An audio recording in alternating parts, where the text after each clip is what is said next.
E aí pessoal, aqui quem fala é o Guto e sejam bem-vindos a mais um vídeo que deveria ser de Beastars episódio 3, mas hoje eu mudei a programação porque a gente precisa falar sobre o Mibe no Etranger, que é um mangá BL publicado entre 2013 e 2014, que teve agora o seu longa-metragem anunciado aí pelo selo Blue Links da Fuji TV, que está previsto para ser lançado no verão japonês de 2020, então lá para metade do ano que vem ele vai ser lançado.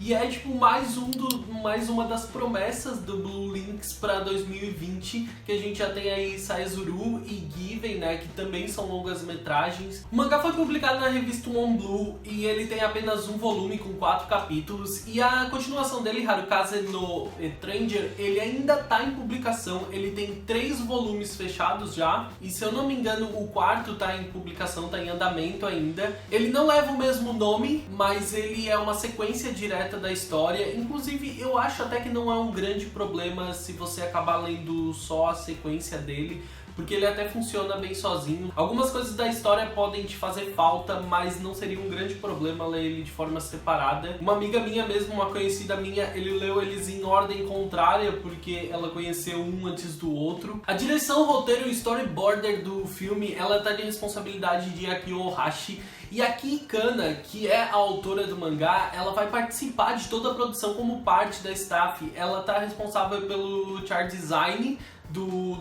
da adaptação, né, do filme, então a gente pode esperar alguma coisa bem fiel quanto ao mangá, e ela também vai estar ligada diretamente como supervisora de todo o filme, então a gente pode esperar aí bastante fidelidade, eu acho, quanto à obra original. Inclusive o estúdio responsável é o estúdio Hibari, que ele leva o nome por ser estúdio responsável de Radiante, só que também a gente tem que lembrar que o Lurch, né, o estúdio responsável por Kanata no Astra, o maravilhoso Kanata no Astra, e também pelo abençoado Given, que estiveram os dois nessa última temporada, o estúdio Lurch, ele é uma das ramificações do estúdio Hibari, então a gente pode pelo menos esperar alguma obra bem produzida e alguma coisa bem boa. Isso me deixou bastante animado. E também a Paty comentou comigo uma coisa que eu não tinha pensado, mas ainda existe a curta esperança de que eles façam alguma coisa diferente, inversa a Given.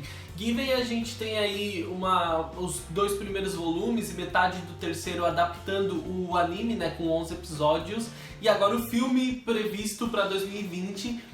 Vai que eles decidem fazer com o Mibe no Etranger o contrário, né? E eles adaptam aí o longa-metragem com os primeiros 4 capítulos, né? E o primeiro volume da obra. E a continuação, Harukaze no Etranger, eles de repente adaptem para um anime aí, para uma sequência. Isso seria simplesmente sensacional. Eu ficaria maravilhado com isso. A história ela se passa em uma pequena ilha na região de Okinawa. E a gente vai conhecer 2 personagens, 2 protagonistas, que são o Shun e o Mio. O Mio, ele é um estudante colegial, aí ele tem em torno de 17 anos, e o Shun, ele já é um pouco mais velho, ele é um aspirante a escritor, né? Ele é um jovem adulto que sonha em se tornar um escritor, e os dois se conhecem a partir do momento em que o Shun, que ele é gay, assumido pelo menos para ele mesmo, ele decide, ele tem vontade de se aproximar do Mio quando ele vê o Mio sozinho, observando o mar constantemente, e ele busca essa aproximação, e os dois começam a criar uma espécie de relacionamento, eles começam a se aproximar um do outro,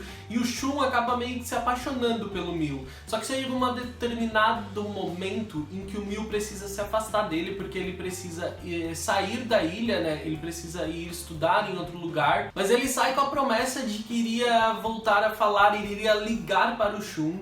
Só que ele tem um pequeno problema, ele acaba não conseguindo falar com o Shun, mas ele volta 3 anos depois, e ele volta dizendo pro Shun que durante esses 3 anos ele pensou muito sobre isso e que ele ama o Shun também. E daí que o problema começa, porque quando o Shun se confronta com a ideia de finalmente começar um relacionamento com o Mio, ele não consegue progredir, ele não consegue dar o primeiro passo, ele não consegue encontrar as oportunidades certas, e ele fica constantemente empurrando o Mio para trás, e esse é o grande problema com o qual o Shun tem que lidar. Enquanto o Mio, ele tá aprendendo a lidar com esses novos sentimentos dele, ele tá aprendendo que ele agora se apaixonou por um outro cara, ele precisa aprender o quão normal isso é, ele precisa aprender a lidar com esses sentimentos e as situações que isso podem trazer. Além de que ele é um jovem ainda que precisa lidar com toda essa descoberta da sua sexualidade. Então cada um dos meninos precisa aprender a lidar com os seus dramas pessoais,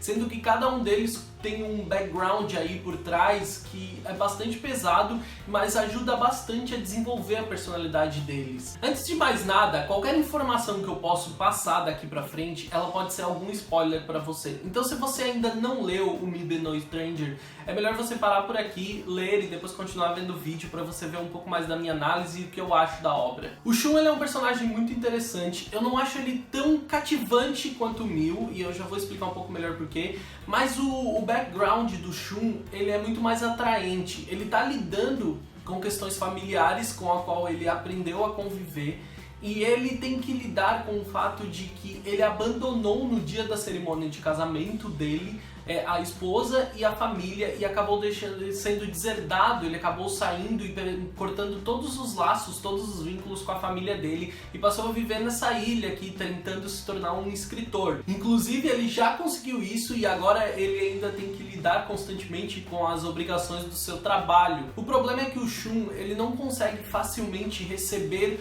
tudo que o Miu de repente tenta transmitir para ele. O Miu, ele agora é um rapaz, né? Já é um jovem adulto também, ele já passou da sua fase mais precoce e ele voltou com esses sentimentos pelo Shun que ele nutriu durante todo esse tempo. Ele é um personagem muito mais carismático, ele tá sorrindo em todos os quadros que a gente vê no mangá, só que ele luta constantemente para entender o que tá acontecendo, porque o Shun ainda não consegue lidar com este fato de progredir com esse relacionamento e isso está refletindo diretamente no Miu, porque ele se sente culpado por tudo constantemente. Ele acha que o problema é a ligação que ele não conseguiu fazer, ele fica tentando agradar, querendo progredir inclusive sexualmente com o Shun para poder agradar ele. Quando os dois conseguem vencer essas barreiras e essas preocupações, então o relacionamento deles vai se desenvolver, novos obstáculos venham a surgir, como questões de sexualidade, né? A gente tem aí um rapaz super jovem, um rapaz um pouco mais velho. O Miu quer progredir com isso constantemente, porque ele é muito jovem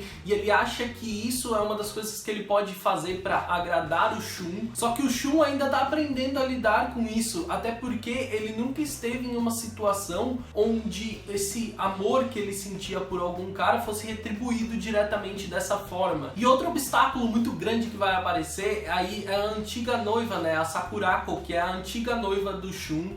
Ela é uma moça que foi muito apaixonada por Shun, ela vai ter inclusive uma conversa muito madura com o Miu, e eu gosto da forma como a Sakurako é retratada aqui, porque ela não é demonizada como constantemente a gente vê na figura feminina, e esse amor antigo, alguém apaixonado pelo Shun, que aparece constantemente, aparece sempre nesse tipo de obra, não pode ser retratado necessariamente como culpa dela. Ela acabou se apaixonando pelo Shun, só que isso tudo foi uma coisa que acabou sendo arranjada e inclusive foi uma escolha do Shun também, porque ele não sabia lidar com a sexualidade dele e ele acabou buscando essa alternativa de se casar com uma mulher para provar coisas diferentes para a sociedade, para as pessoas, para a família dele. E finalmente, quando eles conseguem vencer esse obstáculo, parece que as coisas vão progredir realmente.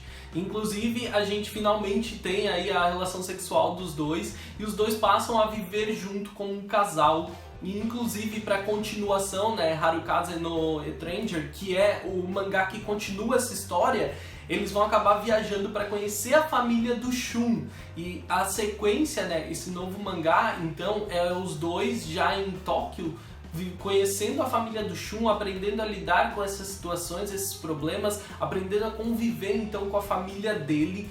E isso é completamente novidade pro Mil. Inclusive eles precisam aprender a lidar com essas coisas, tipo, estando na cidade grande. Eu não vou falar muito mais, porque se vocês quiserem, deixa aqui nos comentários que eu trago informações, né? Eu trago uma curta resenha aí sobre Harukaze no Stranger, a continuação. Mas existem várias coisas em Umibe no Stranger que são sensacionais. Primeiro de tudo, a arte da Kikana, ela é algo bastante atraente. Ela tem traços muito simples, mas ela é muito rica em detalhes. Diversas vezes o traço dela parece bastante irregular, só que a quantidade de detalhes que ela traz em cada quadro, em cada cena, ele enriquece muita coisa e torna a arte muito bonita. E tanto o cenário, a ambientação, quanto o figurino das personagens, ele constrói bem o momento, constrói bem a situação, o lugar onde eles vivem, as roupas combinam com a ambientação, ela é sempre muito bonita e tem um ar bastante dramático, né? Porque eles estão em uma ilha, então a gente vê bosques constantemente, a gente vê o mar constantemente, barcos, isso tudo ajuda bastante a construir esse drama que existe na história. E o roteiro todo tem um timing muito bom, a leitura é muito fluida, ele não é apressado em momento nenhum e ele não é lento em momento algum. Ele tem realmente um ritmo muito bom que faz a leitura ela fluir suavemente, você consegue acompanhar aquela leitura de uma forma agradável. E ainda existem algumas observações que eu acho bem interessantes quando a questão sexualidade é levantada. Por exemplo, quando os meninos vão ter a sua primeira relação, existem diversos fatores que são abordados e que não é comum a gente ver em BL. Mudou muito, né, de um tempo pra cá, isso se tornou comum.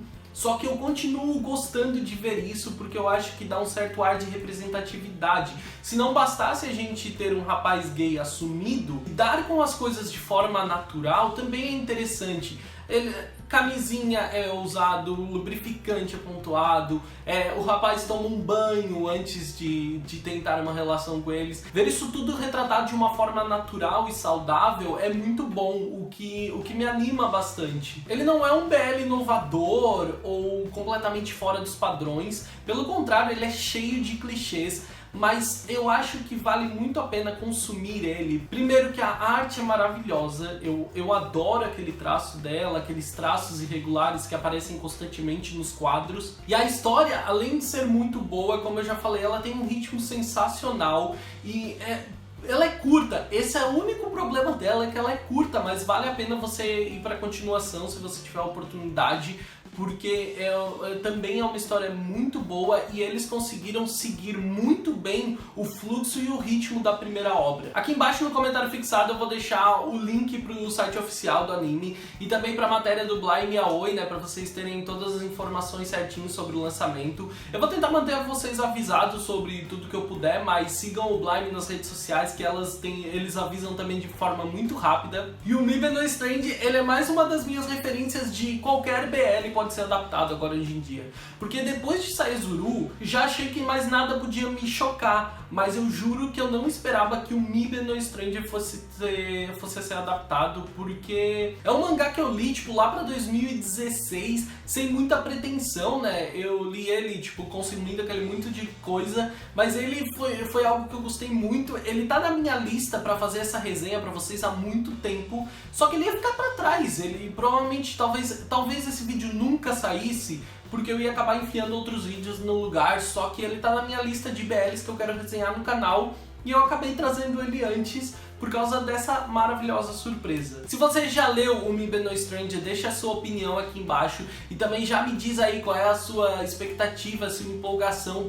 pra adaptação em filme e anime que a gente vai ter. Eu tô muito animado, sério, eu só quero que esse verão japonês chegue logo pra gente ter logo o lançamento dele. E eu tô muito animado pra 2020, porque a gente tem muita promessa, né? A gente, porra, parece que vai ser o ano dos BLs, eu tô muito animado. Não esquece que eu tô online todo dia ali na Twitch TV, twitch.tv/gutonu, tá aparecendo aqui embaixo no vídeo, tá na caixa de descrição. Lá eu tô sempre jogando alguma coisa e conversando com vocês, e eu tô tentando assistir coisas lá com vocês, né, nos finais de semana. Então a gente tá tentando trazer alguns BLs pra gente assistir junto lá. A última vez a gente assistiu o Dokusei, foi muito muito legal. Eu tô tentando preparar alguma coisa aí pra todo final de semana, mas eu não sei se eu consigo. Deixa o seu like, porque o like ele ajuda bastante a divulgar meu vídeo. Se é novo por aqui, se inscreve no canal e ativa as notificações pra ficar por dentro. Eu vou tentar trazer toda a novidade que eu puder pra vocês sobre o Mibenoid Stranger, se não aqui nas minhas redes sociais, então já me segue lá. Espero que você tenha gostado do vídeo e eu vejo vocês no próximo vídeo. Um grande beijo.